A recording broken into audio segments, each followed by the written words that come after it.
ONews Radio, toute l'actualité nationale et des Outre-mer.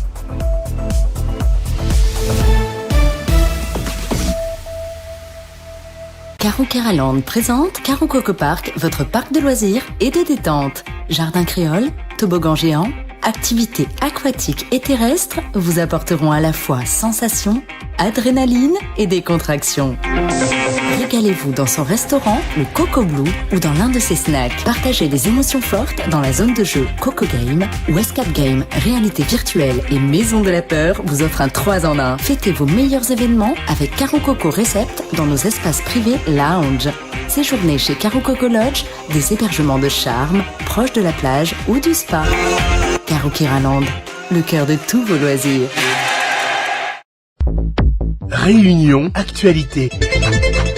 Et bonjour à tous. Le service national universel, nous en parlerons dans le baromètre de ce jeudi. Et vous pourrez intervenir sur notre standard 99 12 00. Seriez-vous pour le retour du service national universel pour tous ? Le service national universel a été créé en 2019. Il pourrait être prochainement généralisé. La secrétaire d'État à la jeunesse Prisca Thévenot l'a annoncé récemment. Un service national universel obligatoire pour nos jeunes et qui se ferait pendant la période scolaire. Vous pourrez interagir dans quelques instants sur le 02 62 99 12 00, juste après ce journal. La crise de l'eau à Mayotte, l'État demande à tout le monde de faire des efforts. Oui, et d'ailleurs, le ministre des Outre-mer est à Mayotte depuis hier. Philippe Vigier a été interpellé par le député Mansour Kamardine, qui lui a demandé d'étendre la distribution des bouteilles d'eau aux scolaires notamment. Hier, une manifestation à l'initiative du collectif Mayotte a soif a réuni plusieurs centaines de personnes. Et ce n'est pas fini, le manque d'eau devrait durer jusqu'à la fin du mois d'octobre. Je vous rappelle que cette situation dure depuis début septembre. Une bien étrange découverte sur le front de mer de Chamborne hier. L'information est en une du journal de Lille, des documents, des factures, du matériel informatique, des téléphones. C'est un dépôt sauvage assez insolite qui a été découvert hier, chemin colonial, sur le littoral de Saint-André. Des documents estampillés SPL Estival qui seront examinés par les gendarmes de la brigade de recherche. La SPL Estival dans la tourmente depuis plusieurs semaines.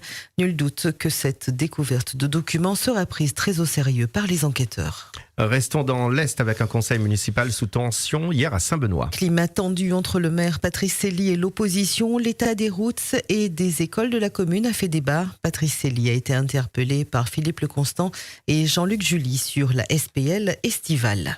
L'Ouest maintenant, à la possession, la taxe sur les résidences secondaires explose. Une augmentation de l'ordre de 49% qui fait grincer des dents. Plus de 200 résidences secondaires sur la commune sont concernées. Freedom, il est 7h passées 37 minutes. Un lycéen frappé à coups de poing par son professeur et ça s'est passé au port. C'était lundi dernier. Le professeur de PS avait emmené sa classe en sortie pédagogique. Tout allait bien jusqu'à ce que des petits malins lui jettent des galets dans le dos et à la tête. Le professeur s'est énervé. Il a frappé à coups de poing un des élèves qui se moquait. L'enseignant devrait être mis à pied pour une durée de 3 mois et une enquête diligentée. J'ajoute qu'à Salazie, c'est une surveillante qui a été mise à pied. Mardi, elle aurait giflé un élève au moment du repas de midi. Une collégienne abordée par un pervers hier à Saint-André. C'était à la sortie du collège à Milleroche. La jeune fille rentrait chez elle à la Cressonnière. L'homme l'a suivie et a tenté de la forcer à le suivre. La jeune fille a heureusement été secourue par une automobiliste qui avait remarqué que quelque chose n'allait pas. Malheureusement, cette affaire n'est pas marginale. Cela fait plusieurs jours, en effet, que des parents nous signalent de tels faits à Saint-André. Un homme qui aborde les collégiennes et tente de les emmener de force. Un incendie impressionnant hier soir, quartier de Montgaillard. Il était aux alentours de 22h30 lorsque les pompiers sont intervenus. Le feu s'est déclaré dans le sous-sol d'un immeuble. Les locataires ont été réveillés par l'épaisse fumée et par le bruit des détonations. Et selon nos informations, tous les locataires ont réussi à sortir de leurs appartements. L'incendie a été maîtrisé aux alentours de 0h30. Un homme de 35 ans a été poignardé hier matin à Saint-Denis. Il a été transporté à l'hôpital. Son état est grave, mais ses jours ne sont pas en danger. Cela s'est passé quartier de la Trinité. Et d'après les premiers éléments, c'est une agression qui fait suite à une rivalité entre bandes rivales.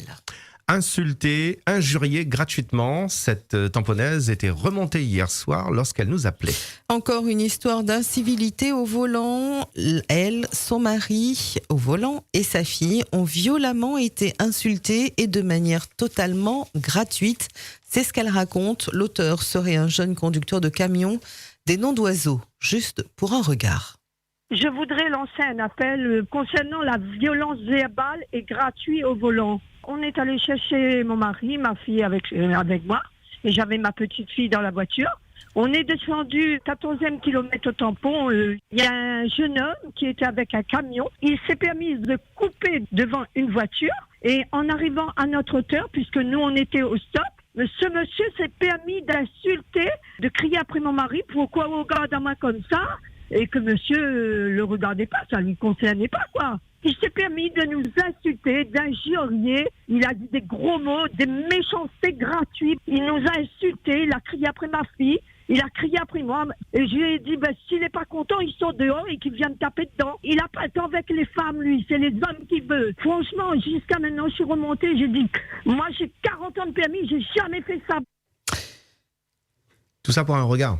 Oui. Passons à un tout autre sujet, Francky. Oui, la météo de cette journée avec Canal Box. À toute heure de la journée, ma connexion est toujours au beau fixe grâce à Canal Box. Oui. Mais c'est vrai que les incivilités, il y en a tout le temps de plus en plus. Hein. Mais c'est grave quand même, juste pour un regard. Autant, ça va aussi loin. Ouais. C'est inquiétant quand même. Et quelquefois, pour un regard ou une remarque ou quoi, les gens, et certains nous ont raconté, ils se font courser par d'autres... Voilà. Courser. Courser. On va courir après quelqu'un parce que juste un regard a été échangé. Juste... Oui. Où va le monde? Où va le monde? C'est peut-être le réchauffement climatique. Ok, bon, en parlant de réchauffement climatique. Vous voyez toutes les transitions. Ah ouais, c'est travaillé. Hein. Alors, météo de cette journée, donc. Ce matin, RAS, soleil. Alors, pas beaucoup de vent, pas beaucoup de brise. Je regarde le litchi, non, les feuilles ne bougent pas. Il vient de voir un oiseau là passer à droite, il n'y a pas eu. Il n'était pas ébouriffé? Non, pas du tout. Non, il vole tranquille, donc ça va. Alors, on va rester sur le soleil aujourd'hui. En même temps, c'est un miel Maurice. Oui. C'est une belle journée. Ce matin. Espace invasive. C'est une belle journée ce matin. Oui, allez-y, dites-le, je vous en prie, faites-le. Alors, le soleil est au rendez-vous, mais Météo France indique que ça devrait changer en cours de matinée, en fin de matinée, des nuages qui devraient s'installer sur les hauteurs. Mais bon, c'est un temps de saison après, Francky. Ça, c'est la phrase bateau, ça. Temps de saison. C'est toujours un temps de saison. Il y a tant de saisons et puis ça me fait toujours le même effet. Chaque fois, oui. Je l'entends et les auditeurs l'entendent aussi. Le démon. Démons de minuit, on y sera justement ce vendredi dans les bras des démons de minuit en train de se déhancher sur la bonne musique. 70, 80, 90 pour le rendez-vous, quoi, ne pas manquer. Hein. Tenez, puisque vous parlez de démons de minuit, moi je vous parle d'exorcisme avec une ordination qui se fera le 15 octobre. Arrêtez de me lancer des trucs comme ça, là. C'est bien, ça peut être intéressant à suivre, effectivement. Nous suivrons l'événement, évidemment. Il viendra au moulin, c'est ça? Non, d'accord, ok. Alors ça c'est le 6 octobre, vendredi 6 octobre, rendez-vous pour la grande soirée des 11 ans de Freedom 2 au moulin. Ouais. Voilà. Et ce matin, billet récupéré pour un dernier rendez-vous. Les derniers, oui. Alors, dernière session de rattrapage, mais c'est vraiment la der des der. Ça se passe sur le parking du Super U de Étang-Salé-Léo de 10h à midi ce matin. Je rappelle que nous serons en direct avec Max qui a pris la route, qui est toujours sur la route là. Oui, à l'heure qu'il est. Ouais, il est toujours sur la route. Normalement, rendez-vous 10h. Donc, oui, il a le temps. S'il arrive 8h ou 10h aussi, c'est pire qu'un auditeur qui veut acheter ses billets en avance. Je comprends qu'on fasse du zèle, mais là, quand même, faut pas déconner. C'est exagéré. En plus, il faut quelque chose en même temps, à partir de 8h pour un rendez-vous à 10h. Bon, c'est pas grave. On est méchants. Hein. On va rappeler qu'il ne sera pas seul, puisqu'il y aura la caravane du Moulin, en la personne de Martine, Christian et Michel qui seront là, justement, pour ces derniers billets. C'est important d'insister. Tout à fait. Martine, Christian et Michel, que l'on salue au passage. O-News Radio sur outremernews.fr.